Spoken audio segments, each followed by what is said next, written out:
चंद्रबाबू नायडू की टीडीपी 15 सीटों के साथ दूसरी और नीतीश की जेडीयू 12 सीटों के साथ एनडीए में तीसरी सबसे बड़ी पार्टी बन गई है। दोनों ही पार्टियां इस वक्त भाजपा के लिए जरूरी हैं।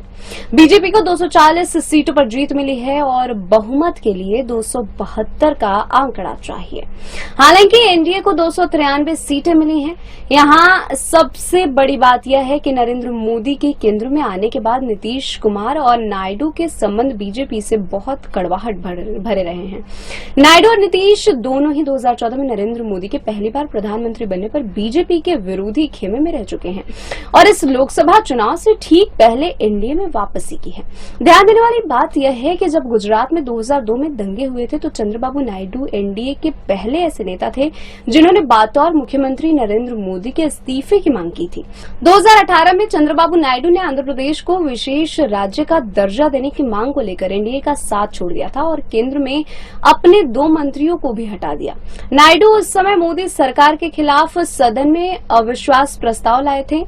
चंद्रबाबू नायडू ने एक ट्वीट कर कहा था कि मोदी ने योजनाबद्ध तरीके से भारत के प्रतिष्ठित संस्थानों को नष्ट कर दिया है, संस्थागत स्वायत्तता और लोकतंत्र पर हमला किया है। इस तरह आंध्र प्रदेश की एक चुनावी रैली में नरेंद्र मोदी ने 2019 में चंद्रबाबू नायडू को अपने ससुर के पीठ में छुरा भोंकने वाला बताया था। इसी दौरान अमित शाह ने भी एक भाषण में चंद्रबाबू नायडू को अवसरवादी बताते हुए कहा था कि एनडीए के दरवाजे उनके लिए हमेशा के लिए बंद हो चुके हैं। नीतीश कुमार ने जब साल 2013 में एनडीए छोड़ा तो उसकी वजह नरेंद्र मोदी ही थे।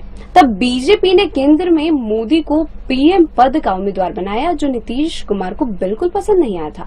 उल्लेखनीय है कि मोदी की मुस्लिम विरोधी छवि के कारण नीतीश कुमार ने साल 2013 से पहले यानी 2005 और 2010 के बिहार विधानसभा चुनाव में नरेंद्र मोदी को बिहार में चुनाव प्रचार तक करने नहीं आने दिया था। इसके बाद साल 2019 में नीतीश ने फिर एनडीए के साथ आए और लोकसभा चुनाव में बिहार की 40 में से 39 सीटों पर एनडीए को जीत दिलाई थी। 2020 के बिहार विधानसभा चुनाव में नीतीश कुमार की जेडीयू बिहार में तीसरे नंबर की पार्टी बनी, लेकिन एनडीए की सरकार में वह मुख्यमंत्री बने। फिर 2022 में नीतीश आरजेडी के साथ आ गए। इसके बाद एक बार फिर 2024 में जनवरी में वह पाला बदलकर भाजपा के साथ आ गया। मीडिया रिपोर्ट के मुताबिक मंगलवार को बिहार बीजेपी के अध्यक्ष सम्राट चौधरी ने कई बार नीतीश कुमार से मिलने की कोशिश की, लेकिन नीतीश कुमार उनसे नहीं मिले। इसके बाद नीतीश के सम्राट चौधरी से ना मिलने पर और कोई प्रतिक्रिया ना देने को लेकर चर्चा शुरू हो गई कि इंडिया ब्लॉक ने नीतीश कुमार को अप्रोच किया है। कहानी में ट्विस्ट तब आया जब कांग्रेस के कई नेताओं ने कहा कि नीतीश जी सबके हैं। अब यह देखना दिलचस्प होगा कि नीतीश कुमार किसके साथ हैं। इस बात पर भी लोगों की नजर रहेगी कि मोदी और शाह के साथ नायडू और नीतीश कैसे सरकार बनाते हैं।